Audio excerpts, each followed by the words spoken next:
पुढील कार्यक्रम प्रसारित करणारे आहेत जॉयसमेर मिनिस्ट्रीचे मित्र आणि भागीदार.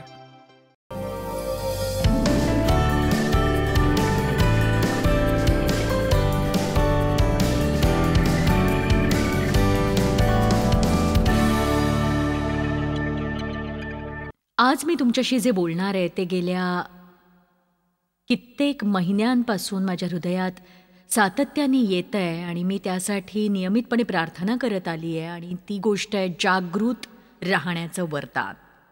आता हे बायबलमधल्या अधिकृत वरदानांच्या यादीतलं वरदान नाही आहे, पण मला वाटतं की जिथे आपण सावध असायला हवं तिथे बेसावध असतो, आणि जिथे लक्ष द्यायची काहीच गरज नसते तिथे आपण उगाचच खूप लक्ष घालत असतो. आणि मला असं वाटतं की लोकांचं लक्ष केंद्रित होऊ न देता ते विचलित करण्यासाठी अंधाराच्या सत्तेचं जोरदार कार्य चाललेलं असतं.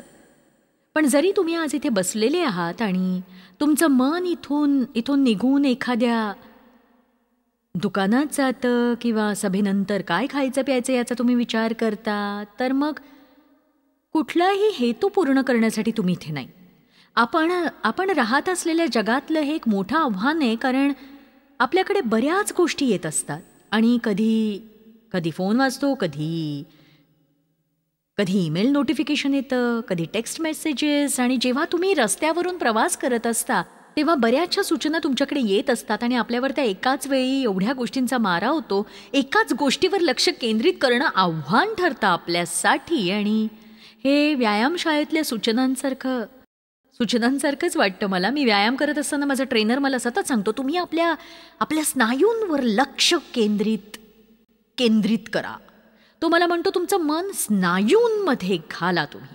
साहजिकच मला ते करणं अवघड जातं. मला वजन उचलावं लागतं आणि मग मी भारतात असो किंवा इतर कुठे, रशियात असो, कुठेही असो मी, आणि बघा काहीही झालं तरी मला ते करावं लागतं. तर एकदा मी त्याला विचारलं हे इतकं महत्त्वाचं का आहे, तेव्हा तो म्हणाला की जेव्हा तुम्ही मन लावून हे करता तेव्हा स्नायूला बळ मिळतं आणि तुम्हाला त्याचा चांगला फायदा होतो.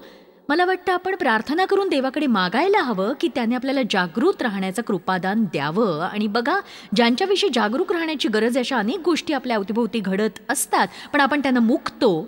देव जे करतोय त्याला आपण मुकतो आणि आपण ते करत नाही जे देवाला अपेक्षित असतं.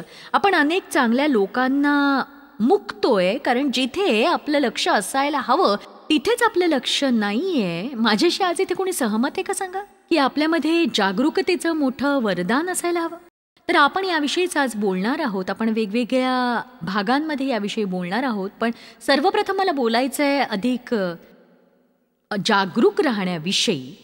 आणि ही अशी गोष्ट आहे जी माझ्यासाठी महत्त्वाची आहे, कारण आपल्यासाठी देव जे करतोय त्यासाठी जागरूकता हवीच आपल्यात.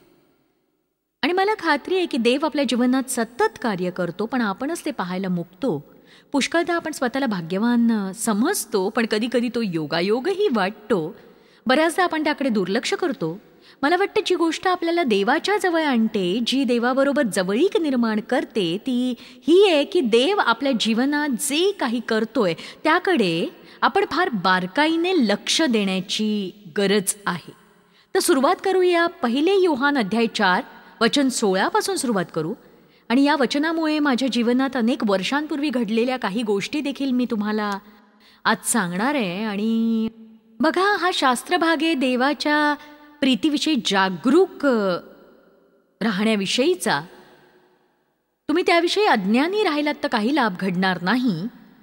त्यामुळे बायबल आपल्याला अनेक गोष्टींवर मनन करायला शिकवतं आणि त्याचा अर्थ हा आहे की तुम्ही सतत या गोष्टींवर मनन करायला हवं. ही गोष्ट किती अद्भुत असते की जेव्हा तुम्ही सकाळी उठता आणि काही मिनिटे तसेच पडून असता आणि तुम्हाला जाणीव होते की देव तुम्हाला पाहतोय, तो तुमच्या सोबत आहे, तो तुमच्यावर प्रीती करतोय, तुम्ही एकटे नाही आहात. आणि तो या क्षणी तेवढीच प्रीती करतो जेवढी तो यापूर्वीही करत होता. पण तुम्ही असा विचार केला नाही, ही गोष्ट सतत मनात घोळवत ठेवली नाही, तर हे एक वास्तविक सत्य आहे. हे तुम्हाला कधीच कळणार नाही, हे नक्की. आणि बघा, ख्रिस्तातले विश्वासणारे या नात्याने या काही चांगल्या सवयी आपण स्वतःला लावून घ्यायला हव्यात. जर खरोखर देववचनाचा हवा तसा फायदा तुम्हाला मिळवायचा असेल तर वचनावर मनन करा, देवाच्या अभिवचनांवर मनन करा. तुमचं तारण करून देवाने तुम्हाला किती आशीर्वादित केलंय, तो रोज तुम्हाला किती दया दाखवत आहे, यावर तुम्ही मनन आणि चिंतन करत राहा. म्हणजे तुम्हाला असं नाही सांगायचंय मला की तुम्ही एखाद्या आध्यात्मिक गुरुसारखं दिवसभर ठाण मांडून बसावं आणि मनन आणि चिंतनच करत राहावं, पण आपल्याला ही जाणीव हवी की आपण ख्रिस्तात कोण आहोत. बघा, एक तरुणी म्हणून जेव्हा मी सेवेला सुरुवात केली, साधारण 30 वर्षांपूर्वी, 5 वर्ष कौटुंबिक बायबल अभ्यास घेतल्यानंतर सेवा सुरू झाली, तेव्हा मी सेंट लुईस इथल्या चर्चमध्ये काम करत होते. म्हणजे ही कदाचित 31-32 वर्षांपूर्वीची गोष्ट असावी. ते माझ्यासाठी महत्त्वाचं होतं, मला ठाऊक नव्हतं तरी, कारण त्यामुळेच मला खात्री पटली की देव माझ्यावर किती प्रीती करतो ते. बघा, आपण सगळ्यांना सांगतो की देव प्रीती करतो, पण आपल्याला त्याच्या प्रीतीची जाणीव आहे का? म्हणजे खरी जाणीव आहे का? बायबल म्हणतं देव प्रीती आहे आणि देवाची परिपूर्ण प्रीती भीती दूर करते. तुमच्या मनात भीती नसावी, कारण जेव्हा तुम्हाला देवाच्या प्रीतीची जाणीव होते तेव्हा तुम्हाला खात्री पटते की काही झालं तरी देव कोणत्याही परिस्थितीत चांगलंच घडवून आणणार आहे आपल्यासाठी. आणि सध्या तुम्हाला काही कळत नसलं तरी देवाकडे तुमच्यासाठी अशी योजना आहे जी कार्य करून केवळ तुमचं हितच साधेल. म्हणून वेदनादायक परिस्थितीतून जात असतानाही देव आपलं सांत्वन करतो आणि आपल्याला खात्री देतो की त्या दुःखाद्वारे तो काहीतरी अद्भुत आणि सुंदर गोष्ट घडवून आणेल. आणि म्हणूनच मी माझा सगळ्यात पहिला सार्वजनिक संदेश तिथे दिला जिथे मी स्त्रियांचा बायबल अभ्यास वर्ग घ्यायचे, आणि जो आता वाढून एक मोठा समूह बनलाय, ज्याची सेवा आज तुम्ही पाहतच आहात. तर त्यांना काय संदेश द्यायचा हे मी प्रभूला विचारलं, तेव्हा तो म्हणाला की त्यांना सांग मी त्यांच्यावर प्रीती करतो. मी मनात म्हटलं की बघ प्रभू, मला एक सामर्थ्यशाली असा संदेश हवा आहे. मी प्रभूला म्हटलं मला सामर्थ्याचा संदेश हवा आहे. आणि मी म्हटलं सगळ्यांना ठाऊक आहे तू त्यांच्यावर प्रीती करतोस, सगळ्यांना ठाऊक आहे तू त्यांच्यावर प्रीती करतोस. आणि माझ्या मनात उत्तर आलं नाही, त्यांना ठाऊक असतं तर ते आत्तापेक्षा चांगले वागले असते ना. मग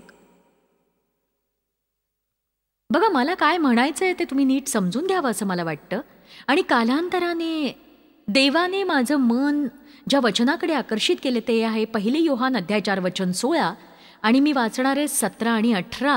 आणि हे वचन खरंच, बघा, आपण सगळं नेहमी बोलतो देवाने आपल्या जीवनात केलेल्या विशेष कार्याबद्दल, आणि आपण त्याच्या चांगुलपणाच्या घेतलेल्या अनुभवाबद्दलही आपण बोलतो, ज्यामुळे आपलं जीवन आमूलाग्र बदलतंय. आणि मी त्यापैकीच एक आहे 1 योहान अध्याय 4:16.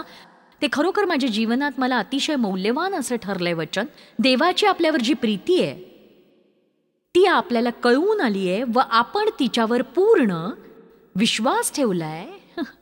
मी हळूहळू हे समजवतीये, कारण तुम्हाला हे समजायला हवं जरा. आणि बघा, आपण ती प्रीती पडताळून तिच्यावर विश्वास ठेवलाय. देव प्रीती आहे आणि जो प्रीतीमध्ये राहतो तो देवामध्ये राहतो आणि देव त्याच्यामध्ये राहतो. जो प्रीतीमध्ये राहतो तो देवामध्ये राहतो आणि देव त्याच्यामध्ये राहतो. जो प्रीतीमध्ये राहतो तो देवामध्ये राहतो. आपण एका मिनिटात वाचूया 17 आणि 18. पण मला या वचनावर थोडा आणखी प्रकाश टाकायचा आहे, कारण देवाने मला याच वचनातून दाखवलंय की तो माझ्यावर निरंतर अशी प्रीती करतो. फक्त मला त्याच्या अगाध प्रीतीची जाणीव नव्हती. मला कळत नव्हतं की तो माझ्यासाठी जे काही करत होता ते सगळं तो माझ्यावरच्या प्रीतीस्तव करत होता. त्यातल्या अनेक गोष्टी या लहानशा होत्या, पण किती जणांना याची जाणीव आहे की त्या लहान गोष्टी लोक तुमच्यासाठी करतात आणि त्याच तुमच्यासाठी शेवटी फार मोलाच्या ठरतात. ख्रिस्ती असणं अद्भुत आहे. देव तुमच्यासाठी काय करणार आहे याची तुम्हाला कल्पना नसते. देव उद्या तुमच्यासाठी काय करणार आहे याची तुम्हाला कल्पना नसते. आणि देव आपल्यासाठी कधी महान कार्य करेल याची आपल्याला कल्पना नसते. म्हणून आपण फक्त देवाची आशा बाळगायची. प्रत्येक स्थितीत असं समजू नका की तुमच्या जीवनात योगायोगाने सगळं चांगलं घडतंय. मी तुम्हाला एक सांगते, 500 लोकांनी अर्ज केलेली नोकरी जर तुम्हाला मिळाली तर तो निव्वळ योगायोग नाही, आणि ती तुमच्या हुशारीमुळेही तुम्हाला मिळालेली नाही. ती देवाच्या कृपेने मिळालेली आहे, हे लक्षात घ्या. आमेन. देवाने आज माझ्या मनात जे घातलं ते मला तुम्हाला सांगायचंय. तुम्ही स्वतःला जितकं जपता त्यापेक्षा अधिक काळजी देवाला तुमची घ्यायची. तुम्ही स्वतःची गुंतवणूक प्रभूमध्ये करा ज्या प्रकारे तुम्ही बँकेत जाता आणि त्या चेकच्या डब्यात तुमचा चेक टाकता, तेव्हा त्या बँकेवर तुमचा किती भरोसा असतो सांगा बरं. तुम्हाला पैसे जमा केल्याची एक लहानशी पावती मिळते जी पैसे सुरक्षित असल्याची हमी देते आणि त्याच्याच बळावर तुम्ही कुणाला तरी चेक देता किंवा तुमचं डेबिट कार्ड वापरता. तर एक गोष्ट मी सांगते की बायबल असं म्हणतं की तुम्ही आपली गुंतवणूक प्रभूमध्ये करावी आणि ती रोजच्या रोज करावी. आणि तुम्ही असं म्हणावं, हे मी माझ्या बळावर करत नाहीये, तर तू जे केलेस त्यास्तव करतोय. मला तू प्रिय आहेस, मला माझ्या जीवनातून तुला प्रकट करायचंय. आमेन. आणि एका लहान बालकासारखे व्हा. लहान बालकासारखे झाल्याशिवाय लहान बालकासारखं व्हा तुम्ही. आणि मी तर म्हणेन की देवाने तुमच्यासाठी केलेल्या लहान गोष्टींचं तुम्हाला अप्रूप वाटू द्या आणि त्यांच्याविषयी तुम्ही अत्यानंदित व्हा नक्की. आणि मी सांगू शकते अशा प्रकारे जगणं हे खरं तर देवाबरोबर असलेल्या माझ्या वैयक्तिक नात्यातली सगळ्यात अप्रतिम अशी गोष्ट आहे. ते मला ख्रिस्तासाठी पेटवून मला जागं ठेवतं आणि देवाने माझ्यासाठी जे केलं ते पाहण्यासाठी. बघा, माझी आई गेल्या आठवड्यात वारली, पण मी दुःखी नाही आहे, कारण ती 90ची होती. तिचं आयुष्य खडतर होतं. ती तारण पावली होती आणि आता ती ज्या उत्तम स्थितीत आहे तशा स्थितीत तर ती इथे जिवंत असतानाही नव्हती. आणि कुणालाही वाटू शकतं की तुमची आई नुकतीच देवाघरी गेली असताना तुम्ही उपदेश कसा काय करू शकता. पण मला ही सगळ्यात आनंदाची गोष्ट आहे माझ्यासाठी, नाही का. आमेन. बघा, मी ताडलं. सगळ्यांनी म्हणा ताडलं. बघा, मी एका मिनिटात काही वचनं तुम्हाला सांगणार आहे. येशूने सगळ्या गोष्टी ताडल्या. म्हणजे तो कुठेही जात असला तरी त्याला हे जाणवायचं की त्याच्या अवतीभोवतीचे लोक दुखावलेले आहेत आणि तो फक्त दखलच घेत नव्हता तर थांबायचा. एक फार सुंदर पुस्तक आहे ज्याचं शीर्षक आहे इन हिज स्टेप्स आणि त्याचा विषय होता येशूच्या पावलांचा विचार करणं. पण आपण तो कुठे थांबला त्याचा अभ्यास करायला हवा. आपण हे जाणून घ्यायला हवं की आपल्या लहानशा गरजेसाठी सुद्धा प्रभू येशू त्याच्या मार्गात थांबतो.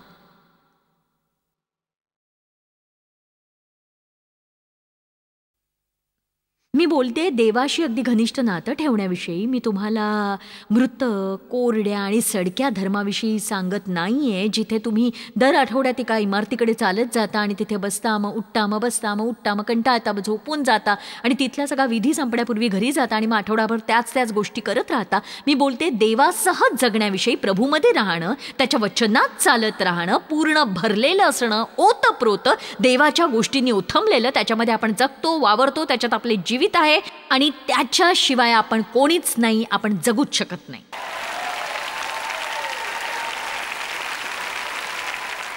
मला असं वाटतं मी तुमचं हृदय उघडून या सगळ्या गोष्टी आत कोंबाव्यात अगदी.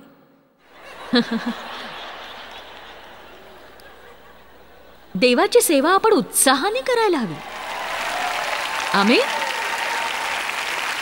आणि देवाने माझ्यासाठी जे काही केलं त्याची मी दखल घेतली. सर्वप्रथम मी घरी होते.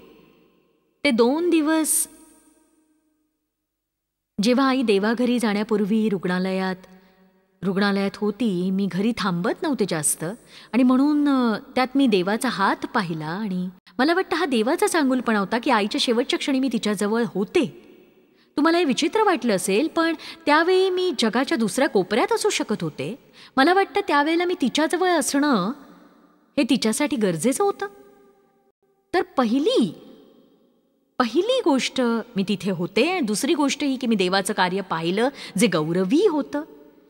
मी नेहमी ते आठवत असते. प्रभूकडे जाण्यापूर्वीचा तिचा आठवडा तिच्या जीवनातला सर्वोत्तम आठवडा होता आणि मी तिला मननासाठी एक पुस्तक दिलं होतं, trust in God day by day. त्या दिवसात तिच्या डोळ्यांमध्ये गंभीर समस्या निर्माण झाली होती. आम्ही तिला नवीन चष्मा घेऊन दिला होता. तिच्यावर लेझरची शस्त्रक्रिया झाली. आम्ही सगळे त्यातून जात होतो. हा रोमांचक अनुभव होता. तिने तो चष्मा 10 दिवस वापरला आणि त्यासाठी आम्ही खूप प्रयास केले होते. पैसा ओतला होता. पण ज्या गोष्टीची तिला तीव्र इच्छा होती ती गोष्ट देवाला तिला द्यायची होती आणि एका लहान मुलासारखी तिला वाचायची तीव्र ओढ होती. ती मला फोन करायची, रोज नाही पण आठवड्यातून 3-4दा तरी करायची. बाळा, मला तुला सांगावंसं वाटतंय की मी माझ्या खुर्चीत बसून रोज तू दिलेलं पुस्तक trust in God day by day वाचत असते. ती म्हणाली, तुझ्या सांगण्याप्रमाणे मी हे रोज करते आणि तू आता मला जे काही सांगशील ते करायचं असं मी ठरवलंय. आणि बघा,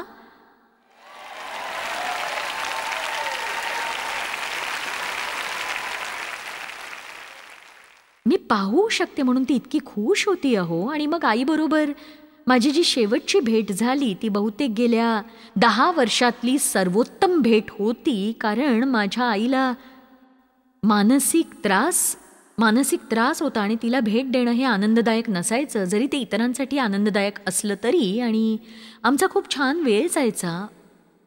मी तर नेहमीच जायचे, कारण मी ते करावं अशी देवाची इच्छा होती. पण बऱ्याचदा ते तितकं काही आनंददायक नसायचं आणि हे त्या दिवसाच्या तिच्या स्वस्थतेच्या पातळीवर अवलंबून असायचं आणि तिच्या स्मरणशक्तीवरही. तरी तो दिवस तिच्यासाठी एक परिपूर्ण दिवस होता आणि मला वाटतं देवानेच ते माझ्यासाठी केलं. आता बघा, या सगळ्या गोष्टीचा निष्कर्ष काढून मी म्हणू शकते की हा एक योगायोग नव्हता का? मी भाग्यवान नव्हते का? भाग्य हा शब्दच फेकून द्या तुम्ही.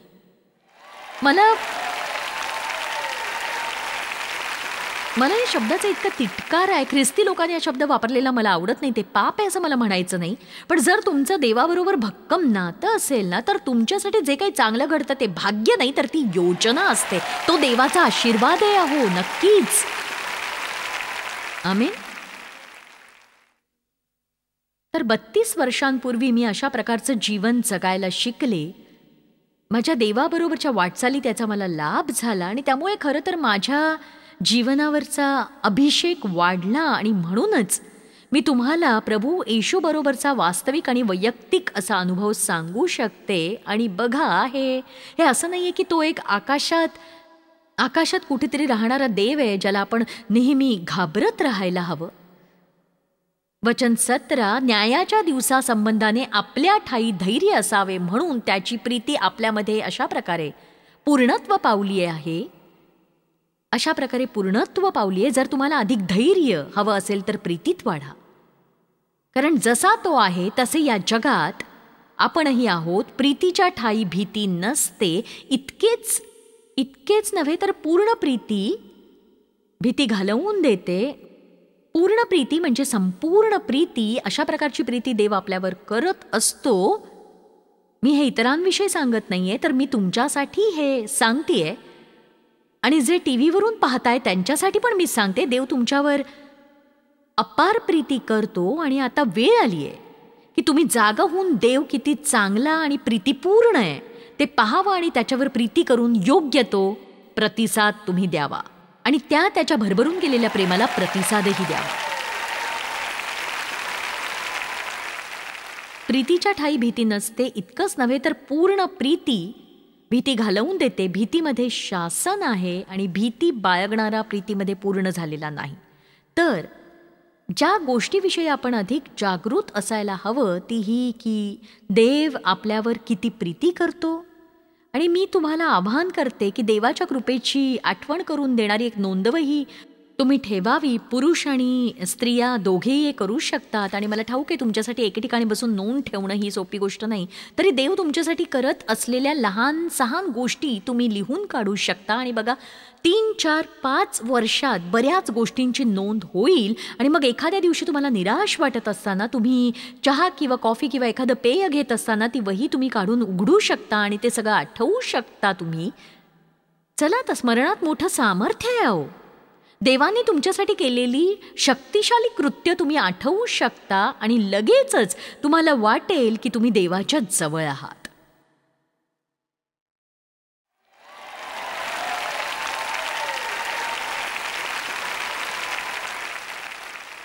देव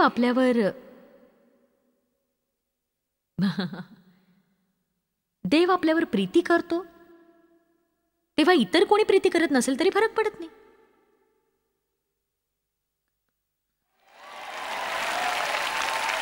जर देव आपल्यासह आहे तर आपला विरोधी कोण? आणि आपण कोणाची भीती बाळगावी सांगा मला. मला वाटतं देव आपल्यासाठी जे करत नाही त्यापेक्षा तो जे करतोय त्याविषयी आपण जागरूक असायला हवं. आणि बऱ्याचदा देवाने जे केलं नाही तेच आपण आठवत राहतो. हे नाही झालं, ते नाही झालं. याची किती वाट पाहिली, ती घडलंच नाही. असंच होतं. देव आपल्या प्रत्येक बारीक सारीक गोष्टीत सहभागी झालेला असतो. म्हणून जागृत राहण्याचं वरदान तुम्ही विकसित करायला शिका. प्रभू मला जागृत राहायला शिकव. तुम्ही स्वतःच्या जीवनासाठी प्रार्थना करा, प्रभू मला जागृत राहायचं दान दे आणि ज्या गोष्टींसाठी मी अधिकाधिक जागृत असायला हवं ती गोष्ट माझ्यात घडवून आण. मत्तई 7 म्हणतं, तू आपल्या डोळ्यातले मुसळ ध्यानात न आणता आपल्या भावाच्या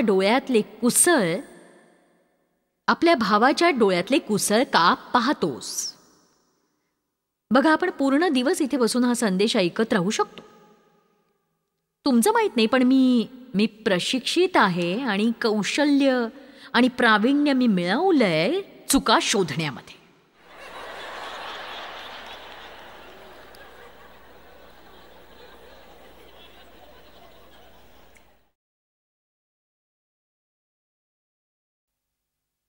तुम्ही म्हणाल की तुम्ही कशा प्रकारची व्यक्ती आहात. मी प्रामाणिक आहे.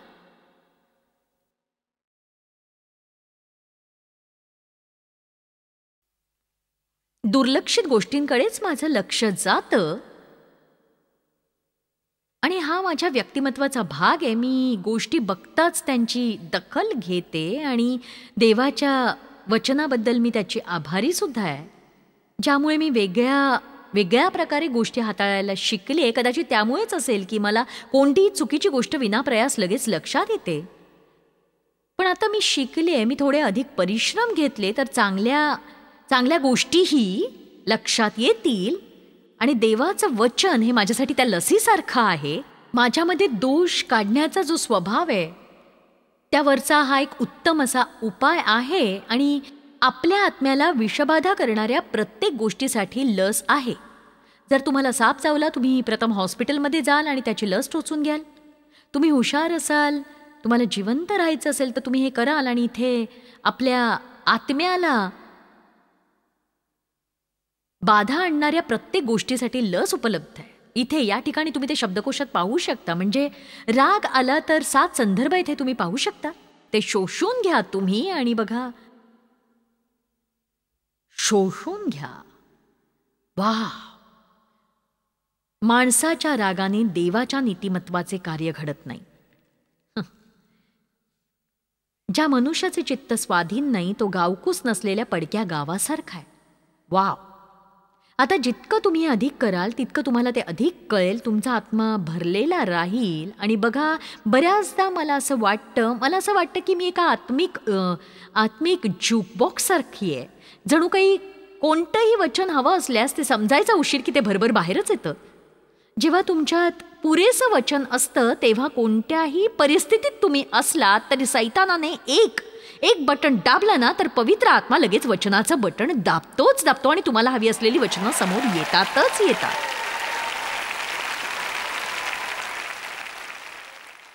मला सगळी वचनं ठाऊक असती तर गप्प बस, इच्छा बाळगत बसू नको. त्यासाठी प्रयत्नही करायची गरज असते, हे लक्षात घे.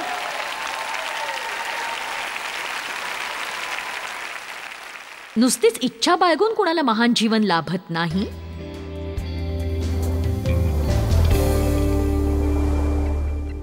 बायबलमध्ये अनेक ठिकाणी देवाने केलेल्या महत् कृत्यांची आठवण ठेवायला सांगितली आहे. म्हणूनच माझी प्रार्थना आहे की देवाने आपल्याला जागरूकतेचं वरदान द्यावं, यासाठी मी नेहमीच प्रार्थना करते. आणि मी अशी प्रार्थना करते कारण मला देवाच्या कार्याची जाणीव असायला हवी आणि मी इतरांसाठी काय करायला हवं याचीही मला जाणीव असायला हवी. तर या गोष्टी मिळवा आणि तुम्ही जिथे जाल तिथे मोठा आशीर्वाद होण्यासाठी सज्ज व्हा.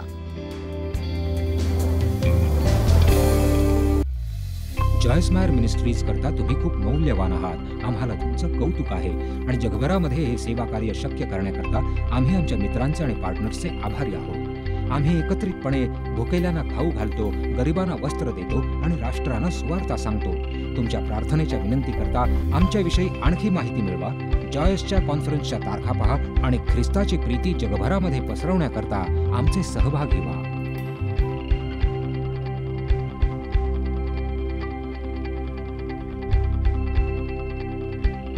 याचा सर्व खर्च जॉयसमेर मिनिस्ट्रीचे मित्र आणि भागीदार करत आहेत.